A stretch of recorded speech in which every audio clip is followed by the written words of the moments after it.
You're watching Billiard Club Network, your source for championship pool. Louisville, are you ready for some 9-ball? Thank you. Good evening, ladies and gentlemen, and special welcome to those of you viewing on Billiard Club Network. This is day number 9 of the Derby City Classic. We are in the 9-ball division. We had 345 of the world's greatest players begin. We're down to the final format. Final four. The format for the tournament is race to 7 games, single elimination with 1 rebuy allowed to each player. And in this particular situation, our 4 players have all rebought. So this will be a single elimination tournament from this point on. Our first semifinal will feature James Barracks and Rob Sayez. Semifinal number 2, which you're going to be viewing right now, is between Mika Immonen and Efren Reyes. Rules of play are the Pro Express version of 9-ball. If there's a scratch in the break, it's a foul ball in hand anywhere in the table. No ball spot except for the 9. Any ball off the table is a foul ball in hand. 1 push-out is allowed immediately following a legal break. 3 consecutive fouls by the same player is loss of game. $43,000 total purse in the 9-ball division, $11,000 to the winner, $20,000 to the world all-around champion who has the most points at the end of the 9 days after all 3 tournaments are in the books. And ladies and gentlemen, at this time we'd like to introduce our 2 players for this semifinal number 2. Our first player is sponsored on tour by Mez Q's, also Cafe Puro. Former winner of the Taipei Peace Cup, the Euro Straight Pool Championships, former WPA World 9-Ball Champion, also a former winner here at the Derby City Classic. Ladies and gentlemen, please welcome from Helsinki, Finland, known as the Iceman, Mika Immonen. Thank you.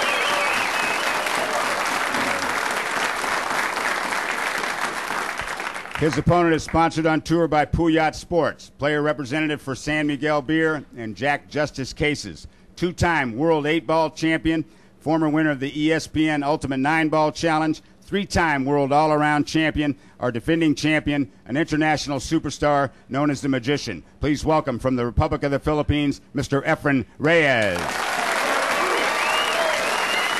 Thank you. Gentlemen, you may lag for the first break. Visit chalkoff.com or call your local retailer and ask for it by name. That's Chalk Off, the complete pool table cleaner.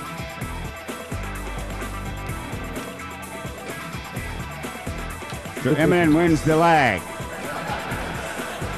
This time we'd like to turn it over to the boys in the booth, Mr. Billy N. Cardona and Danny DiLiberto. It's all yours, guys.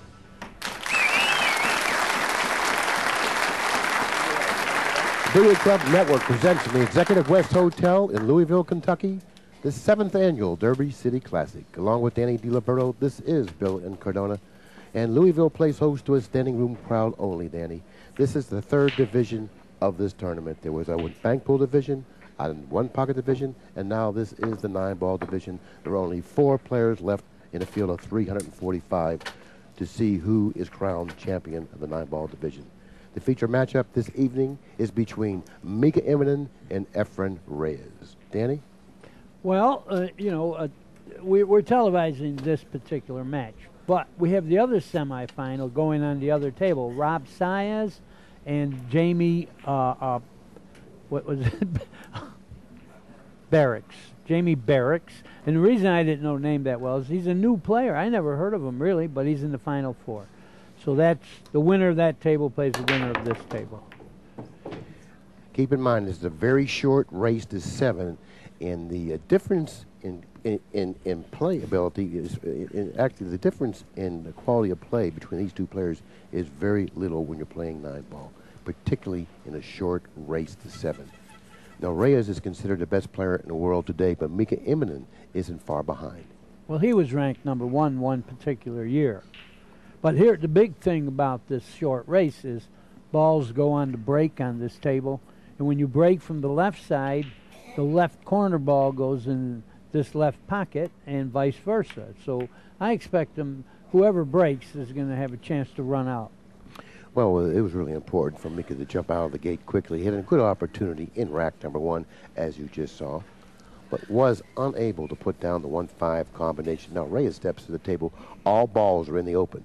And Danny, you know as well as anyone, when all balls are in the open and Mr. Reyes is at the table, he takes care of business. Yeah, you should have the rack in your hand ready to play the next game, especially the way they're sitting. You know, this is pretty easy layout. He's got, if you want to cause a trouble spot, it's right now. The 1 to the 2 might be the only chance to go straight, and that's easy. He followed the cue ball, 2 cushions out of the corner for position for the 2. The 3 ball's positioned on the same rail as the 2. Therefore, he may have to end up taking a little longer shot on the 3 than he wanted to, but shouldn't present much of a problem. Now, keep in mind, these are very small pockets. Now, the angle that he should be shooting this 3 from is a difficult angle, so he has to hit this shot cleanly. Yeah, this looks like the only problem, and I figure him to make this. Notice he took a little extra time in preparation and shooting that shot. Now, that shot's over, and I'm certainly sure he's glad that's over because that was the tough shot in this rack. Yeah. I see no problems here, especially Efren Reyes. Sometimes, look at this. Whew. Man, he hit that a little fuller. He could have been snookered. But then he would have kicked it in some way anyway. Now, he has a little bit of a problem because he's laying rather awkwardly on the 6. He may have to go around the 9 because trying to control the cue ball where the 6 is right now may be a problem. That's what he's going to do. He's going around the 9, traveling a little extra with the cue ball, but a fair trade-off, has a better shot on the 8. Yeah, he's sitting pretty good here. Just have to make the ball and draw back a little. Shoot the spot shot. Well, he went forward. He had a little angle. He wanted to get close as he can to the 9, which you always try to do. First shot on the 9 in this match isn't really considered an easy one, but he should handle it. Well, Efren takes 1-0 lead. I'm curious to see where he's going to break from because all the breakers have been breaking from the right side and making the right-hand corner ball. But some of them break from that side. The corner ball goes, but not as consistently as from the right side. Let's see what happens here and where he'll break them from. Well, Danny, we've had the advantage of doing a lot of matches on this feature table, doing commentary that is on a lot of matches on this table. So therefore, if anyone knows the characteristic of this table in terms of breaking the balls, you do. I'll bet you breakfast the 6 goes. Here we go. The 6 is the wing ball. It's on the left-hand side. I'll tell you what, I'll lay you 2 breakfasts to 1. No. I'll tell you, that's about the percentage. It's been going 8 out of 10 times. And maybe the 1 in the side also. Oh, we made the 1 in the side anyway. The 6 missed by a hair, but I was wrong. But look at the way they stopped. Okay, very quickly, you can see that the 3 is in the open near the lower right-hand corner. The 4 is up table adjacent to the cue ball. The 5 ball is to the right of the foot spot. The 6 is near the left-hand rail, near the side pocket. The 7 is underneath the black 8. So from the 6 to the 7 is a little bit of a problem. And also from the 5 to the 6. So therefore, he's going to have to come up with a good angle on the 5. Now he's looking to see if the 5 will pass the 7, because that's the pocket he would like to play position for the 5. Yeah. If he plays position for that corner pocket, then he can go around the table freely without having to go into the possible interfering 7 ball. So therefore, he's going to play position for the 5 in the lower left-hand corner. And actually, once he moves the 5, falling on the 7 is an easier shot because he doesn't have that to contend with. But he's got to come up with a pretty good shot on the 6 that carries a good angle to drop nicely for the 7. Right. So therefore, he has some work in this rack. Yeah, but that's what he gets paid for. And he's been getting paid pretty well lately. He is one of the most successful pool players ever, financially. Okay, now this is kind of interesting. He's rather flat on the 5. He's going to end up shooting the 6 in the upper left-hand corner, but he must come up with an angle. Now he's going underneath it with the cue ball, which indicates, or at least tells me, that no, he's not going to play position for the 6 in the upper left-hand corner. He's looking to play position for the 6 in the lower left-hand corner. That could be a problem. He's really not comfortable with this, Danny. No, he got funny. He'd be all right here if he could make this and sit right on that side rail. He'll have an angle to get to the 7 if he goes that way, which he did. See it? Now he's fine. Now that's where I thought he should have gone to begin with. He wasn't really comfortable with that, so he took a look at the other possibility and ended up shooting this one here, which I feel he made the correct decision, particularly now the way he laid on the 6. Very nicely executed, nicely run out. It was a nice run out on this particular rack. Right. Very nicely run. Yeah, there's not any problem here. And you know, and Mika could start thinking about last rack when he missed. You know, it's all you have to do with someone like Efren is make one mistake and you're way in the hole. Particularly after he pocketed the 1 in the side, because that ball he's playing. So therefore, if he has the good feel pocketing the 1 on the side, Mika may not have too many appearances at the table, considering that if Reyes is pocketing the 1 on the side, he's going to have that opportunity that he wants to run the balls. That's rack number 2. It also goes Efren's way and leads 2-0 in a short race to 7. And again, you're going to have to sit there, Mika, and hope he doesn't make a ball on the break. And that's a big hope because they're making balls on the break. And keep in mind, Mika did have an opportunity in rack number 1 when he made a ball on the break. He had to put down a combination. It wasn't an easy combination, but it wasn't a very difficult one either. So therefore, had he put it down, we may have seen him at the table now instead of Reyes. Leading 2-0. That's right. But Reyes is the man at the table. And with the break in rack number 3.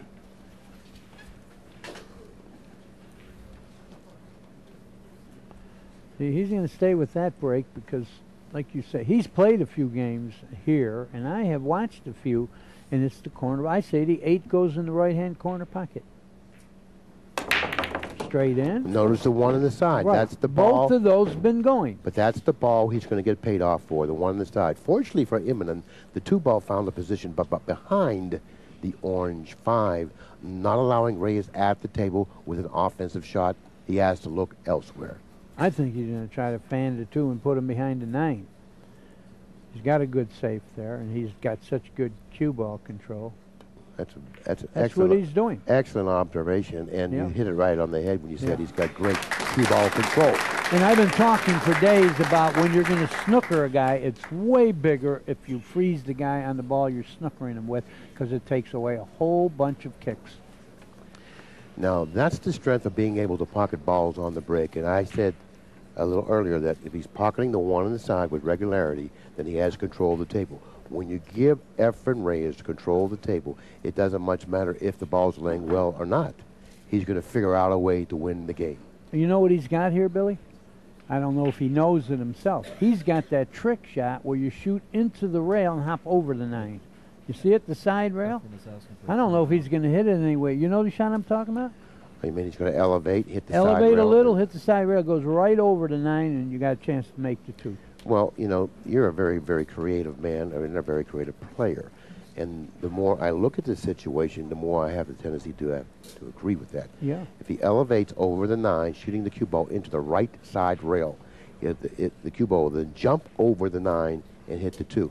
A very, very low percentage shot, but he may not have anything else. No, it's a low percentage, but it's going to be lower percentage to do anything other than that and hit the 2. And you know, in this spot, if he had any possibilities at all, when I say there's an impossible kick or near impossible kick, tie up balls if you can, but he's not in that position. Well, unfortunately, Reyes has actually frozen the cue ball solidly against the 9, actually precluding him from tying up any balls because the only 2 balls that he can see are the 9 and the 3. And I don't believe he can tie up either one of those 2. So therefore, he has to do something. Now look, he's going to shoot your shot. Well, I hope so because he's supposed to know the shot. Or he well, you got to have it in your repertoire, you know, for this particular situation. Well, if he elevates too much. No, what he wants to do, he wants to hit the rail and bend it. He's elevating too much. No, he wants to hit the rail and bend it, Danny. He's going to go past it. He's mad saying he's it. Bending. I see. See, he's bending it. Yeah. So therefore, he didn't recognize the shot that you did. No, he did have a legitimate shot at bending it, but he wasn't able to do it. Reyes now has ball in hand. Balls are open once again. 3 ball near the lower right-hand corner, 4 ball adjacent from the side pocket, 5 ball in the open in the center, near the center of the table, 6 near the side pocket, 7, 9. Shouldn't be any problems for Reyes. You see how close he got to the 3?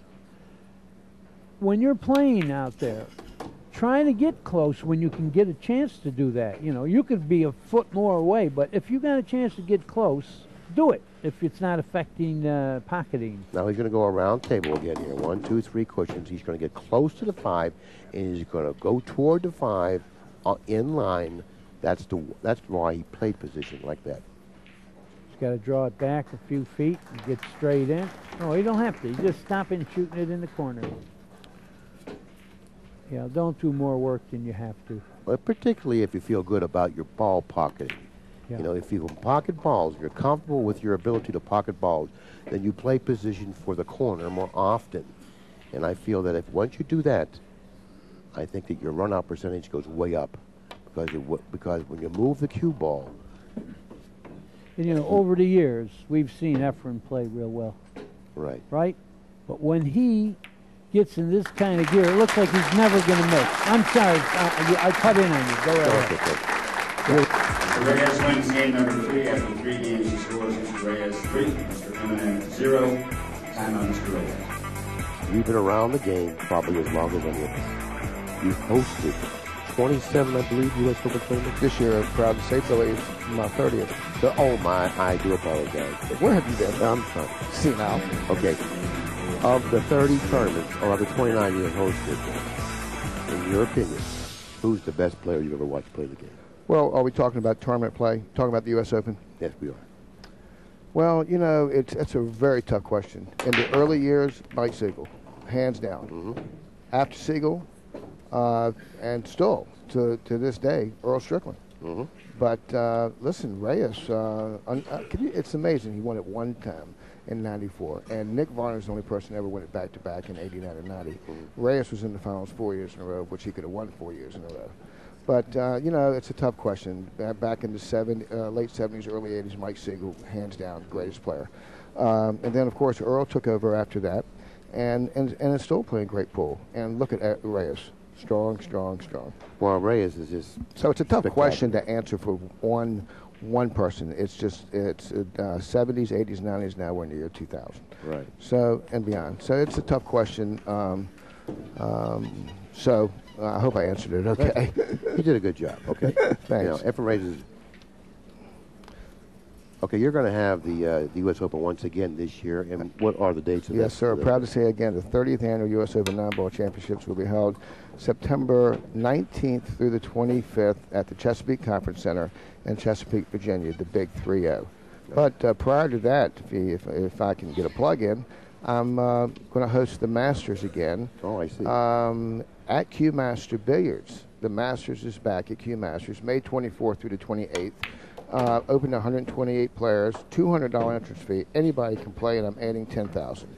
And it's at Q Masters, and I'll be open all week. And this is the second year you've had the Masters. Yeah, I had the Masters 3 years ago, Billy, and wrong time at the wrong venue. And now that I've remodeled Q Masters tournament room with just gorgeous seating and new carpet, and once again new theater seats, the players just tell me they love that room for playing purposes, atmosphere-wise, conditions. So I'm going to have the Masters at Q Master Billiards each and every year in May, and this year it's May 24th through 28th, and this year it's 10,000. And as I built the Open over the years, next year it'll be maybe 20,000 in it. We'll see. Well, I'm certainly sure that the players are anxious to play there at the Masters, because whenever you put on a tournament, it's really a well-run event. Thank you, That's Billy. for sure, like it always has been. You've taught me well over the years. And look, Reyes, while we were talking, ran out again. Yeah. Well, okay, anyways, I do appreciate you stopping up and visiting with us, Barry, once again. Don't forget, you were at the Masters this year because everyone else will. Hey, listen, Pat Clement, thank you for this opportunity. Barry, always great talking to you. And keep up the good work. And Roger.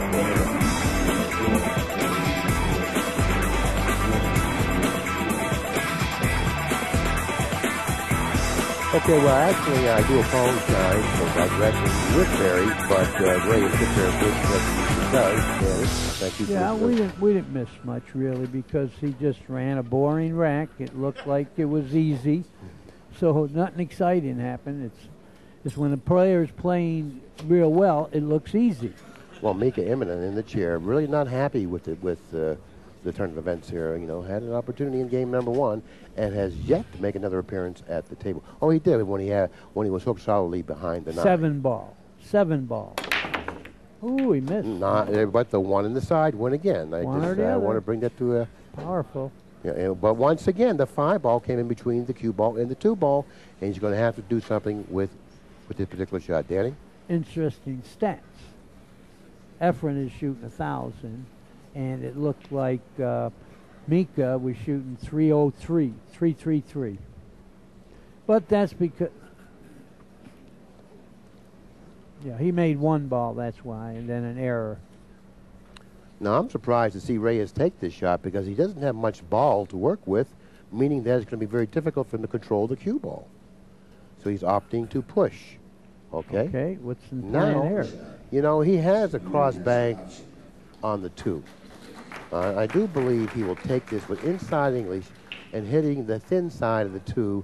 The 2 then should go twice cross corner. Cue ball then go back down this end of the table where the 9 and 4 is, and maybe he'll end up with a fairly good safety. I wouldn't pass this shot back to Reyes. It's not an automatic save. You know, he's thinking about passing back, but again, when you're losing 3-0, your decisions are a little different. He's going to have too many things going for him here, Danny. He's going to create some distance in between both the 2 ball and the 1 ball. There's a chance he might bank the 2 cross corner. If he does that, he may not end up with a shot on the red 3.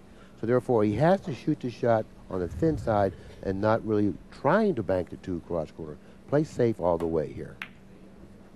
That's what he did, and it's going to be a decent one. Okay, now he's left Reyes a shot on the 2, a very, very difficult one, but a shot. He may try to cut this in. Oh, at this distance, cutting this in to get position for the 3, you would also, it's tough enough, but now if you want to play position for the 3, you got to use a little reverse English. At this distance, that's left-hand English on the shot. I don't think he even the great Efren is a very tough shot. You know, he's trying to do that though. See, this was the problem, all the obstructions, you know, and now he's safe. Made a great shot. Yes, but the he position was so tough. Yes, it was. It was just too much to ask of yourself to possibly cut the 2 in and come up with a shot on the red 3. Reyes, one of the best technicians around, tried to do it but failed for the first time in this match. Yeah. He's finally done something well, wrong. You know, he really didn't do anything wrong yet, but when he misses this kick, he'll lose some points. This is a difficult kick to hit. I say when he misses it. It's a tough kick. He's going to have to shoot a little wide of the 7 or a little wide of this pink ball and then spin it back in. He hit it. He hit it. Not only did he hit it, he made it in the side on a kiss. He hit it straight in the face. Oh, boy. You know, you say, boy, he got lucky, but sometimes you earn it. You earn the right to get lucky. I have a saying about that. You got to play well enough to have a chance to get lucky. In other words, he couldn't have got lucky if he missed the ball. That was a tough kick. Right. Yeah, you got to play well enough. Oh, he overcut the room rent, but it went in anyway. Yeah. And he certainly plays good enough to get lucky. Well, you're exactly right, because the kick was a difficult kick. Not only did he hit it, but he hit it solidly, which gave him more of an opportunity or a chance to get lucky. So therefore, he earned that. He wasn't just, he just didn't fall into it, he earned it. The rest here, Billy, is like tic-tac-toe, nothing to it. In fact, people gambling usually throw these in, don't they? Mika Immonen in his chair has very little to say about what's been happening here. He's not saying, he's praying. He don't want to say anything. He wants to pray for another shot. So he's still shooting 1,000, winning 5-0. No, he's not shooting the ground. He played himself out of position on a 3. He made the ball. But he did make the ball, you're right. Yeah. Therefore, he is shooting 1,000. That's exactly right. Big Aaron has that confused look about himself. He just doesn't know, what he can do and why this is all happening like this. Because prior to coming into this match, he probably thought it was his turn. Because he's playing well, he's breaking well, so therefore, and he's got a high confidence level. Yeah. So therefore, you have to think like that. It's my turn. But Reyes is just taking it right away from him. Yeah, see, folks out there, it's so much fun to play championship pool like this, but Mika is not having fun right now. Okay, he wasn't able to pocket the 1 in the side. Made but a ball in the other 2 side. in the other side.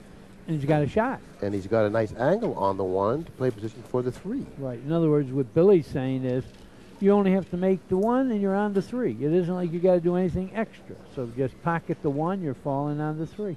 Now the angle that he has here suggests to me that the cue ball, after departing in that bottom cushion, is going to go toward that side pocket. Right over here. Reyes is walking over there to find out what he needs to do to stay out of the side.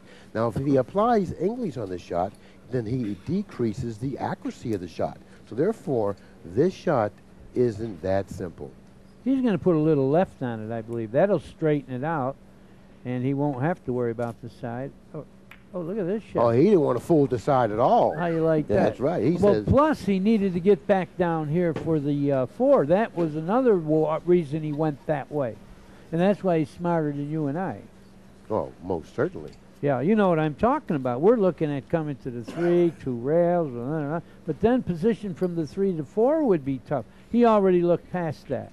Okay, now the angle that he has on the 3 looks like to me that it's laying rather awkwardly because the side, if he follows it in the corner, the side pocket may be in the way. If he goes to the side with the 3, he's on the wrong side of the table with the cue ball. So therefore, he's got some problems here. Well, he can draw the ball between the 9 and 7 and go 1 rail, too. Like this. Wow, what a call, and what a shot. What a shot. Now, well, that's perfect execution. Perfect. That's what I'm saying about him. He is in that, what Michael Jordan calls the zone. It doesn't matter where he's at. He's running out, it looks like. Mika has no prayer to get a shot here. I wouldn't bet against him running the rest of the set out. No, and the shot that we just saw him execute it demanded perfect execution, and that's what he did. And once again, executed it perfectly. When a player is playing like this, it looks easy. There was nothing easy about that. You hit it too high or too low, you're out of position. Yeah, it looked way easier than it was. Yes. He is really, you know what? He had an illness, and he's recovering from it. And for a while, he was a little bit in a slump. But you know what? He's playing better than ever, I would say. I think you're right. Yeah. I've been watching him play this week. I watched him play a lot of one pocket with just match play. I've watched him play in the tournament, and I'm watching him now, and I think you're right. Look at this. He's playing as well now as I've ever seen him play. Right. He's playing to where he gets a shot, he's out. You got no. This is tough to play against, as you know. It's tough to play. How do you play against someone that's playing perfect? Well,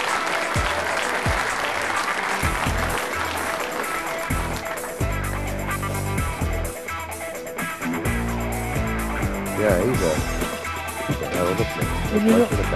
Look at it. Still 1,000 to 333. And no one has ever shot 1,000 here in Louisville to get that. Oh, I'm sorry. I stand corrected. Reyes did that here, so he's going to tie his own record. And Mika Immonen did it 2 years ago. Well, I guess I was wrong. Well, it's one of the only times this year you were wrong. But anyway, the big thing about Efren, he doesn't seem to show any big ego. Am I right? He's not walking around proud and cocky or nothing, right? He's just a low-key guy. Well, he lets his stick do all his bragging. Yeah. That's what it's all about, you know what I mean? Right. And when you listen to people say how good they are, who they've beaten, whatever, okay, that's all fine and well. But your stick does the talking. Yeah. And Reyes backs it up. Well, he made the end ball, but he doesn't have a good shot, so he's going to have to play it safe here. And neither will Immonen when he comes to the table. Yeah, he's not going to like it. Oh, might let him see an edge. I do believe he can see the bottom of the 1. Yeah. You know, if Reyes does have a weak point in his game, I think it's his killer. I don't really think he has the killer of a Mike Siegel or a Buddy Hall or someone like that, you know? He just looks that way, though. Some people look that way, and they're stone killers. But anyway, how about poor Mika? Losing 6-0, and that's the shot he's got. And someone in the audience said, "Come on, Mika." There's nothing to do. Okay, he's going to kick on the inside of this one and glance towards the 9 ball. He may end up kicking the one behind the 5. Well, it looks like he's hitting it, to tell you the truth. Yep. Yeah, he did. Oh, he mishit that. Yeah, he was cutting it, he overcut it. He mishit that. But in the meantime, he hasn't done really anything that wrong. I don't believe, though, he has a pocket for the 1. Yeah. And if he plays the billiard, he can't control the 1. It'll be difficult for him to control the 1 if he plays the billiard. So therefore, you know, nothing has come easy for Immonen. Nothing. Nothing at all. He needs an easy start. And look where the 3 is sitting. Nothing is sitting. No. And sometimes the balls just will not cooperate. And in this instance, the balls, and so far in this match, the balls have not cooperated for Immonen. Well, you know what it is. You know, I believe firmly in this. The balls are telling him you shouldn't have missed in that first rack, and now you're going to get punished. And that's what's happening here. Well, you can afford to make a mistake or two against the mere humans. Just an upper echelon player. Yeah, mere humans. But when you're playing someone from Mars, you better not do right. this. Okay, now he played the 5. I didn't think he could control the 1 ball, but I'm going to tell you something, Danny. He shot that shot as well as you could shoot it. You're right. Trust me, that shot was an excellent shot. He got that one off the top shelf. And he got as good a shot as you could possibly get. So, you know, he's accepting. But I don't know about getting to the 2 very easily. I think that if he pockets the 1, he may brush the pink 4 and send them toward the 2. Okay, we'll see. This is tricky at any rate. And that's what you expect when a guy's losing 6-0. Oh, he was able to bypass the 4 and drop nicely for the 2 and come up with a decent angle on the 2 to drop cross table for the 3. Now, this shot, keep in mind, is a difficult shot because he's going to have to hit it with speed. And when you hit this type of a shot with speed, that pocket gets real small. Plus, you got to get straight in on the 3 or you have no chance for position. Must get straight in on the 3. Well, it's like you said, Billy. He just has had too much of a tough start here. You know, it wasn't a Mickey Mouse layout. Too much work to do, and losing 6-0 against Efren, he just didn't handle it. You know, you got to admit, it was a tough layout. Absolutely, absolutely. I thought when he got on the 2 the way he did, he had a legitimate chance to get out that rack. Now, that's not going to work. Too soft. That's not going to work. He's going to be able, he's going to have a real tough shot on the 3. Yeah, unless he cross-sides it. Yeah, he could make it cross-side, but I don't think that the angle that he has is conducive to coming up with a shot on the 4 in terms of the speed of the cue ball. Speed looks like the bank will make the cue ball go too fast. Now here we go. He's going to put maximum right-hand English on this shot, cut the 3 in the corner, and float the cue ball cross table. This shot, if he shoots this shot, this certainly demands the most accurate of hits. He put his fingers on the spot he would like to be when the 3 is over. Let's see if he can get there. And it was a little bit south of the 2nd diamond. And if he's able to execute this shot, this is something we'll go back on because it's going to be a beautifully executed shot. He played safe instead. And that's what else I guess he had in his favor. And he's laughing. Oh, yeah, it was like, anyway. But what you said, he played safe instead. You know, there's some merit to what you said. Yeah. I mean, he knew he had a chance of hooking Mika if he shot that shot because of all those interfering balls. Right. If he missed it, he had a chance to do this. Of course, it turned out better than that. He's got a 2-rail kick. This is a big ball. I think he'd hit it anyway. No, I don't. Well, it's another pack-your-bag effort here. I mean, Mika has no buyback. This is it, semifinals, the final tournament on our 3-tournament package, and truly he can pack his bags if he loses this game. And Mika Immonen, before this match began, envisioned him getting the trophy, winning the 9-ball event, you know? Sure he did. And to watch this, you know, if you're Mika Immonen, you really have to be pretty frustrated, you know, because he is playing well. But there's a lot of pressures out there playing Reyes, particularly if you fall behind by 3 or 4 or 5 games. Yeah. And you look at something, you know, double difficult. And that's what he has done. He's looked at a rack that was very difficult. Okay. This is my favorite layout. We're not going to do an interview. We're going to wait till the final match is over because they're going to be playing shortly, and we don't want to get their brain off their work. 7-0. Well, I'm going to tell you something. You're going to have come with a special effort and get a little lucky to beat Reyes in this tournament. We have our first finalist, Mr. Efren Reyes, in the 9-ball. He awaits the outcome of the match in progress on table number 2. Could we have a hand, please, for Mika Immonen, 375. Reyes, 952. Tough to beat, 952. 10 p.m. Eastern Standard Time in the finals of Derby City Classic 9-ball. Thank you. One more time, Efren Reyes, Mika Immonen. Thank you. The Derby City Classic is brought to you by Chalk Off, the complete pool table cleaner, and the Billiard Club Pro Shop. For all your pool and billiard supplies, visit the Pro Shop at billiardclub.net. This has been a production of Billiard Club Network, your source for championship pool. For more, log on to billiardclub.net.